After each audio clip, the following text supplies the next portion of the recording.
the Monday morning early look in particular is where Keith every week reviews the global macro environment.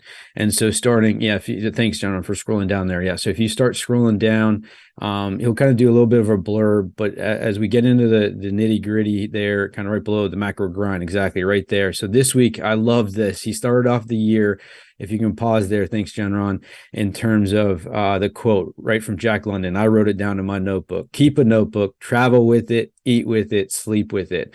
That's just such a great way to start the year. And I think, if you really do one thing, is kind of maybe perhaps reevaluate your notebook, or if you don't have one, get that pen to paper and just start. You got to just start. You got to start somewhere. It's going to evolve over time. It's going to shift. It's going to pivot, right? You're going to add things that you weren't tracking, and take things out that you that you might be tracking today, right? So, but going along these lines, the first thing he always starts with is global currencies, right? So that should be number one on your list, right? So foreign currencies, that's where you start. If you're reviewing things in the morning or on the weekend, you start with your currencies. You start with what's happening in that environment, in that sort of within that asset class, and then you move down. So again, you'll see here he talked US dollar.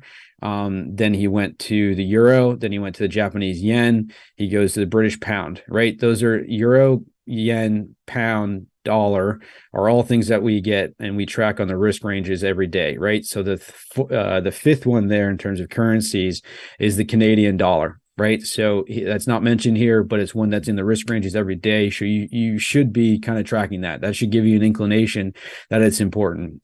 Keith mentions Argentina, the Argentina peso here.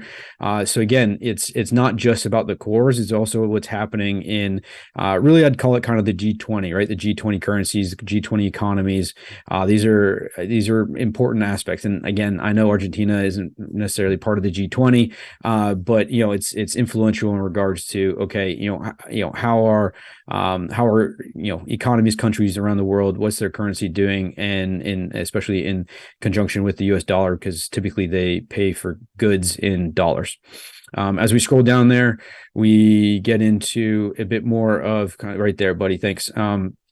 Get more into kind of commodities typically, right? So if you pull up, you've got precious metals in particular. Demand is slowing for commodities at the top. Then it gets into gold, precious metals. Typically he'll then roll, so platinum, right? So then he'll roll into next up. Typically it'll be equities. So if we kind of keep scrolling there, Genron, sorry, man, I know you're doing this on the fly, but yes, and typically we'll get into global equities. In this case, this week it was kind of NASDAQ, Russell, and that kind of thing. So if you're tracking and if you don't have access to the early look, that's I guess understandable, but at the end of the day, really, in my humble opinion, whether you're new or a veteran of this, there's three things that you should be doing every day, and that's reading the early look, writing down the risk ranges, and watching the macro show. I've said this a number of times. You don't have to watch the macro show live. I know it's a half an hour. It starts at 9 a.m., but do it in the evening when you got time on your lunch break. Whenever you can, right? Whatever works into your schedule. But it's really important. To me, those are your three key pillars in regards to staying on top of the daily grind, is really revolving around that. So if you've got access to early look, go take a look at a number of those Monday morning early looks. And if you're kind of new to the process, just track those. Keep a sense of what Keith is referring to every Monday morning, right? So and really where you should try to get to is things that you write down on the weekend. They are the things that Keith is highlighting on Mondays in the early look. That is when you know that you become a Jedi at that point, right? So when you are, it's not really even front running Keith, it's just making sure that what you're seeing on the screen is similar and like are the key focuses that Keith is also wanting to communicate to not only his subscribers, but also to the institutions that read the early look every week as well, right? So you got to remember that piece too, right? We're a very our subscriber base or kind of it's quite broad, right? We've got individual investors as well as very large institutions and everything in between.